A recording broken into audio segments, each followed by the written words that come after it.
پیغمبر بہت آئے، اللہ والے بہت آئے، لیکن صرف 4 لوگ ایسے ہیں کہ جن کی مٹی ایک ہی جگہ سے لی گئی۔ اب وہ 4 کون ہیں؟ 2 نبی ہیں اور 2 غیر نبی ہیں۔ جو غیر نبی ہیں وہ ابو بکر و عمر ہیں، اور جو نبی ہیں وہ عیسیٰ و محمد ہیں۔ ان 4 کی مٹی ایک جگہ سے لی گئی ہے، اور آج بھی حضرت عیسیٰ کے لیے جگہ چھوٹی ہے۔ وہ آئیں گے، شادی بھی کریں گے، بچے بھی پیدا ہوں گے ان کے، اور پھر آرام کا آخری ان کی رسول اللہ کے پاس ہوگی۔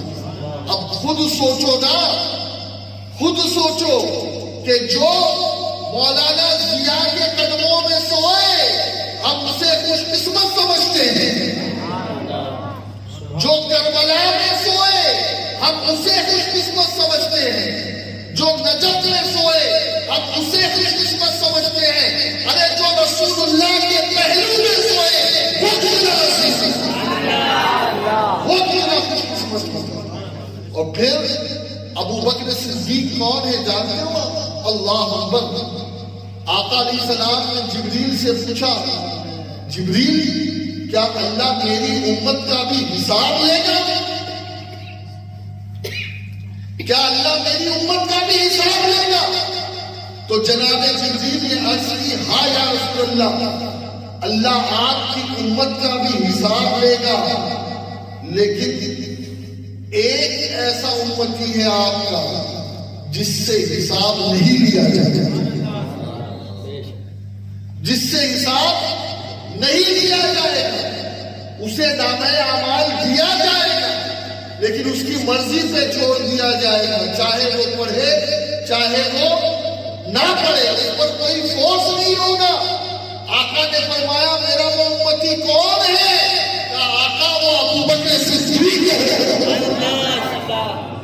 لیکن پھر فرمایا جبریل نے کہ ابو بکر بے حساب اللہ حکم دے گا، ابو بکر کو جنت میں داخل کر دو بغیر حساب کے۔ ابو بکر صدیق جنت کے دروازے پہ کھڑے ہو جائیں گے اور کہیں گے مولا یقیناً تو نے مجھے بے حساب بخش دیا، جنت دے دی، لیکن مولا تیرا وعدہ تجھے یاد ہے، تیرا وعدہ تجھے یاد ہے۔ اللہ کے نبی ارشاد فرماتے ہیں کہ جب ابو بکر صدیق پیدا ہوئے مکے میں تو اللہ رب العزت جل شانہ نے فرشتے کے ذریعے سے اعلان کروایا کہ یہ جو پیدا ہو رہا ہے اس سے جو محبت کرے گا میں اسے جنت میں داخل کر دوں۔ ابو بکر صدیق رضی اللہ تعالیٰ جنت کے دروازے پہ کھڑے ہو جائیں گے اور عرض کریں گے مولا ابو بکر تنہا جنت میں نہیں جائے گا، جو ابو بکر سے محبت کرتے ہیں ابو بکر کو ساتھ لے کے۔ بخاری اور مسلم میں حدیث سے انس بن مالک راوی ہے، آقا علیہ الصلوۃ والتسلیم کے پاس ایک شخص آیا کہ آقا قیامت کب آئے گی؟ حضور نے کہا تیاری کیا ہے؟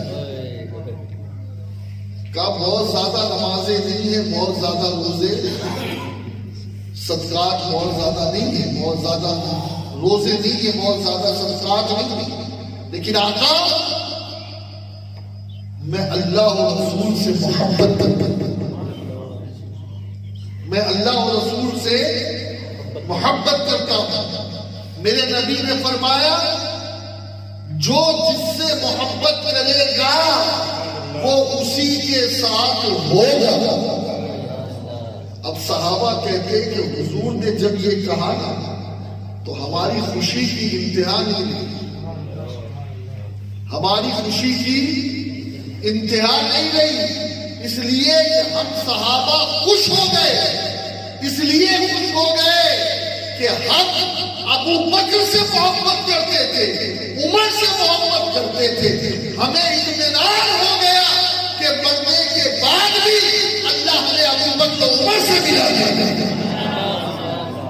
ابو بکر و عمر سے محبت کرنا یہ دوستوں نصیب والوں کا مقدر دعا کرتا ہے. ہر کسی کے دل میں ابو بکر و عمر کی محبت نہیں آتی. یہ یاد رکھیں, ابو بکر و عمر کی محبت جسے اللہ چاہتا ہے اسے اللہ چاہتا ہے. اور آج ایک میں نے روایت پڑھی, اللہ اکبر, آقا فرماتے ہیں, چلیے یہ روایت اخیر میں عرض کر دیتا ہوں, ان کے ایمان لانے کا واقعہ پڑھ کر کے پھر یہ روایت پڑھ کر گفتگو ختم کر کے. ابو بکر صدیق نے مکہ المکرمہ میں ایک خواب دیکھا کہ آسمان سے ایک نور آیا جو پہلے کعبے پہ اترا, پھر اس نور کی روشنی مکے کے ہر گھر میں لاتا تھا, پھر وہ نور سمٹ کر میری گود میں آ گیا. ابو بکر صدیق صبح اٹھے, مکے میں ایک شخص تھا, اس کے پاس میں خواب کی تعبیر بتاتا تھا. کہا اس کی تعبیر کیا ہے؟ اس نے کہا کہ بدخوابی ہے, ایسے خواب آتے رہتے ہیں. بدخوابی کہہ کے اس نے جو ہے وہ چھوڑ دی بات. اب حضرت ابو بکر صدیق رضی اللہ تعالیٰ ملک شام پہنچے تجارت کے لیے. یہاں مصطفیٰ جان رحمت نے نبوت کا اعلان کر دیا. ملک شام میں ابو بکر بحیرہ راہب سے ملاقات ہوئی. جرجیس نام ہے اسے, توریت اور انجیل کا جاننے والا. آپ نے اس کے سامنے اپنا خواب رکھا, اطمینان نہیں ہوتا تھا. کہا میں نے ایسا ایسا خواب دیکھا, تو ہے کون, کرتا کیا ہے, اور کس قبیلے سے؟ آپ نے کہا کہ میں قریش سے, میں مکے میں رہتا تھا اور میں تاجر ہوں. کہ اگر تم جو خواب بتا رہا ہے وہی خواب ہے تو اس کی تعبیر یہ ہو سکتی ہے کہ آخری نبی تمہارے ہی مکے میں اعلان نبوت کرے اور تم ان کی زندگی میں ان کے وزیر بنو گے اور ان کے وصال کے بعد ان کے جانشین بنو گے, ان کے خلیفہ بنو گے. اللہ اکبر. اور ایک روایت میں یہ ہے کہ آپ جب ملک شام میں پہنچے سفر میں تو کسی نے آپ کو دیکھا, پوچھا کون؟ آپ نے کہا میں ابو بکر ہوں. کس قبیلے سے؟ قریش. قریش میں کون سا؟ کہا تمیمی. کہا اچھا یہ بتاؤ کہ کرتے کیا ہوگا؟ تاجر. ایک چیز اور کر دو. کیا؟ ذرا اپنا کرتا اٹھاؤ, ذرا کرتا اٹھاؤ. ابو بکر صدیق نے کرتا اٹھایا تو ناف کے اوپر ایک تل تھا. کہا آخری نبی کے ساتھی تم ہو گے, ان کے جانشین تم ہو گے, اس لیے کہ میں نے پچھلی کتابوں میں یہ ساری باتیں پڑھ رکھی ہیں. ارے میرے نبی تو میرے نبی ہے, جو میرے نبی کا غلام ہو جاتا ہے نا اس کی علامات اور صفات تک پچھلی کتابوں میں اللہ وہ دل تک اس کا ذکر کر کے پچھلی کتابوں میں. اور ایک بات یہاں پر عرض کروں گا, میرے نبی نے کہا صلی اللہ علیہ وسلم ابو بکر کا ایمان ترازو کے ایک پلے پر اور ترازو کے دوسرے پلے پر کل انسانوں کا ایمان, کل جنات کا ایمان, نبیوں کے علاوہ. یعنی آدم علیہ السلام کی اولاد میں قیامت تک جو بھی ایمان والے یا ایمان والیاں ہوگی نبیوں کے علاوہ, رسولوں کے علاوہ, اور جنات میں جو بھی ایمان والے, جنات میں کوئی نبی نہیں آیا, یہ یاد رکھیے. تو جنات میں جو ایمان والے ہوں گے تو ان سب کا ایمان ملا کر ترازو کے ایک پر ابو بکر کا رکھا جائے تو ابو بکر کا ایمان سب پر بانی. اور آپ کو پتہ ہے جب جبریل حضور کی بارگاہ میں آئے ابو بکر جیسا کپڑا پہنا کانٹے لگا بٹن کی جگہ اور کہا 80,000 دینار ابو بکر صدیق نے راہ خدا میں کہا آقا اللہ ابو بکر کو سلام کرتا ہے. بولو سبحان اللہ. مجھے فلاں سلام کرتا ہے. ارے نادانو اس کے سلام کی کیا حیثیت؟ جسے پیدا کرنے والا خود رب سلام کرتا ہے. ذات کیا ہوگی کہ ابو بکر کو اللہ سلام کہتا ہے اور پوچھتا ہے کہ ابو بکر اللہ سے راضی ہے اس حال میں؟ میرے نبی نے ابو بکر کو بلایا کہ ابو بکر کیا تم اللہ سے راضی ہو اس حال میں؟ اللہ تمہیں سلام کرتا ہے. ابو بکر صدیق وجد میں آ گئے کہ میں اپنے رب سے راضی ہوں، میں اپنے رب سے راضی ہوں، میں اپنے رب سے راضی ہوں. 3 مرتبہ فرمایا. میرے نبی نے کہا او ابو بکر تو نے کیا کیا ہے ایسا؟ آج تم نے کیا کیا ہے ایسا کہ تیرا رب تجھے سلام بھیجتا ہے؟ جبریل آ گئے. جبریل آ گئے. جبریل نے وہ قرآن کی آیتیں جو مسلسل 7-8 آیتیں ابو بکر کی شان میں کہا ابو بکر کے 2 کام ایسے ہیں یا رسول اللہ. ایک تو یہ کہ یہ ابو بکر اس وقت جو آپ کے پاس آیا ہے سب کچھ لوٹا کر آیا ہے، کچھ بھی نہیں ہے اس کے پاس. دوستو یہ بات کہنے کے لیے آسان ہے لیکن کرنے والا ہی جانتا ہے کہ اس کے لیے کیسا دل چاہتا. لٹایا تو عثمان غنی نے بھی، لٹایا تو عمر بن خطاب نے بھی اور صحابہ نے بھی، لیکن ابو بکر کا انداز الگ تھا.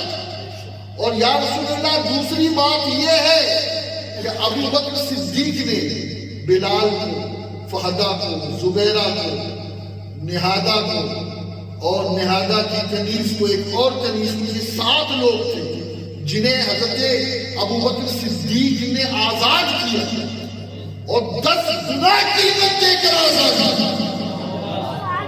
کتنے گناہ؟ 10 گناہ قیمت دے کے آزاد کیا. کہ اللہ کو ابو بکر کی یہ ادا پسند ہے. اور امام جعفر صادق خود کہتے ہیں والذی جاء بالصدق، یہ جو آیت ہے اس کے حوالے سے کہتے کہ اس آیت میں اشارہ ابو بکر کی طرف ہے. اور ابو بکر نے جو کیا ہے نام و نمود کے لیے نہیں، کسی جزا کے لیے نہیں، ابو بکر نے جو کیا اللہ کو خوش کر دیا. اچھا ایک بات بتاؤں گا آپ، سورج حضرت عائشہ اس کی راوی ہے، میرے نبی نے فرمایا سورج جب نکلتا ہے اور کعبے کے اوپر آ جاتا ہے تو ٹھہر جاتا ہے اور کانپنے لگتا ہے. اس کی ہمت نہیں ہوتی کہ وہ کعبے کے اوپر سے گزر جائے. روزانہ کا یہ معمول ہے.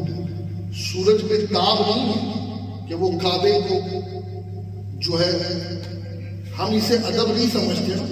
یوں بھی آپ دیکھتے ہو کہ گھر میں بڑے بڑے کیا تم ڈال کے چلا گیا، کیا تم پیر پہ سے چلا گیا، کیا تم اس کے اوپر سے چلا گیا.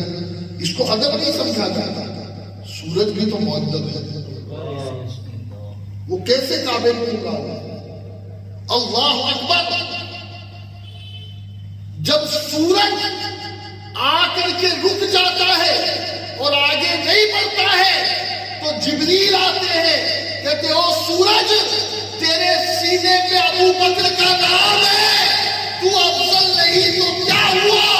ابو بکر جو افضل ہے کیا اس ذات کی برکت سے کعبے کو دور کر.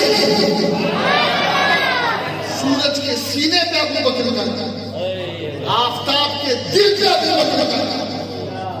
ہاں یہ ہے شان ابو بکر صدیق. اور ایک بات میں آپ کو بس بتا کر کے رخصت ہو جاؤں گا. اور یہ روایت اللہ اکبر، میرے نبی فرماتے ہیں پل صراط کے بائیں طرف 2 ممبر لگے.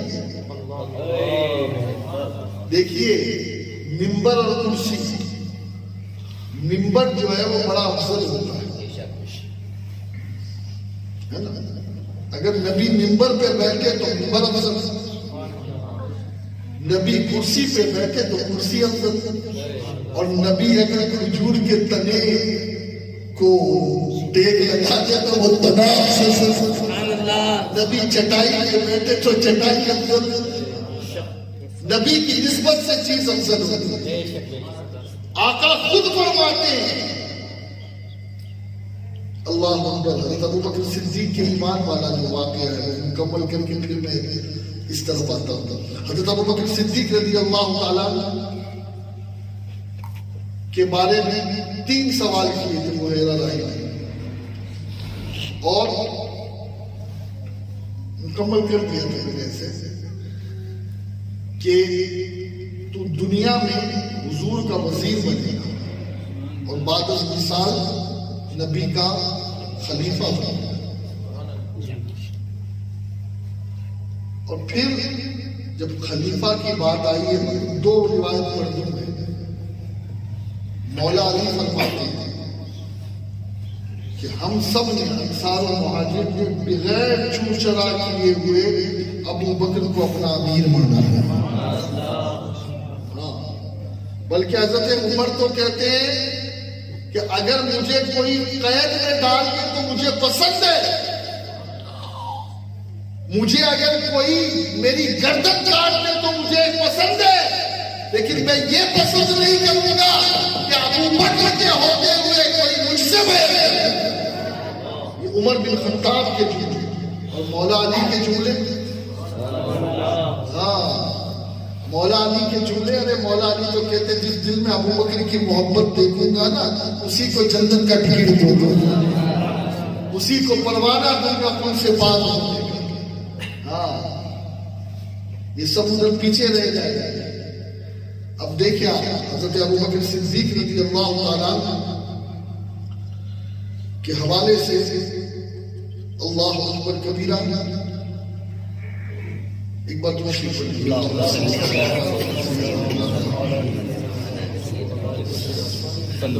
حضرت مولا علی کرم اللہ وجہہ الکریم فرماتے ہیں کہ حضور نے اپنی موجودگی میں ابو بکر کو ہمارا امام بنایا.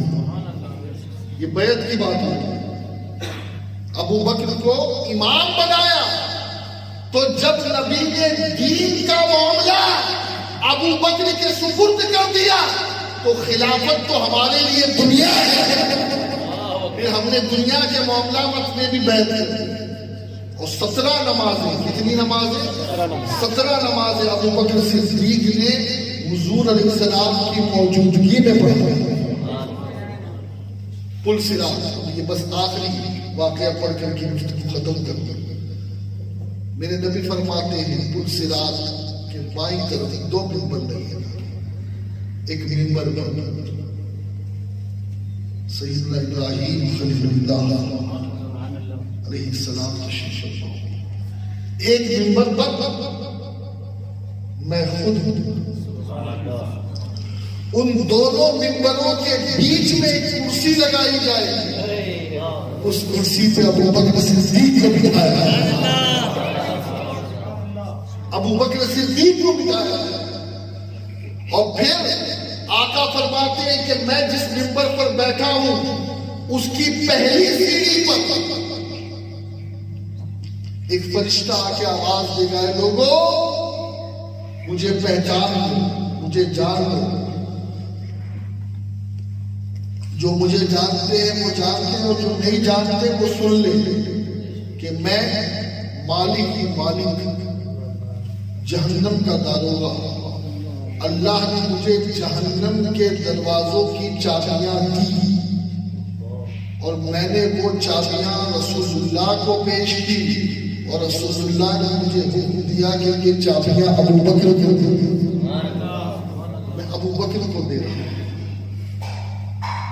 پھر دوسری سیڑھی پر ایک فرشتہ کھڑا ہوا، وہ کہے گا اے لوگوں مجھے جان لو، جو مجھے جانتے ہیں وہ جانتے، جو نہیں جانتے وہ جاننے میں رضوان ہوں، رضوان میں جنت کا داروغہ ہوں، میں جنت کا داروغہ ہوں۔